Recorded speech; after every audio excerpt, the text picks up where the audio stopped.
મારા બેટું કહેવું પડે હો, ગુજરાતનો કાયદો અને વ્યવસ્થા કેટલી કથળિત હાલતમાં છે. એક ધારાસભ્યને 86 દિવસ સુધી જામીન નથી મળતા, ખાલી એક કાચનો ગ્લાસ ફેંકવાથી. અને ભારતીય જનતા પાર્ટીની અંદર ઓલો જયરાજ આહિર છે, તો એને 307ની કલમ લાગી અને માત્ર 14 દિવસની અંદર જામીન મળી ગયા.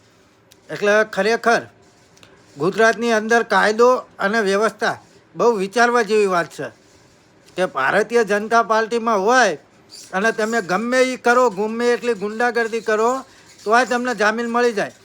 પરંતુ તમે જો આમ નાગરિક હોય, આમ જનતા હોય, વિરોધ પક્ષમાં હોય તો તમને 3 મહિના સુધી જામીન ના મળે.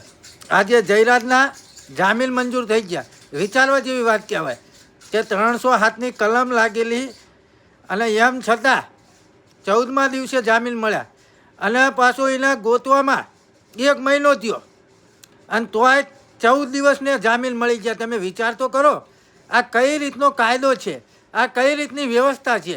બહુ વિચારવા જેવી વાત છે મિત્રો. એટલે ખરેખર બને એટલો મિત્રો વિડીયો આગળ શેર કરો.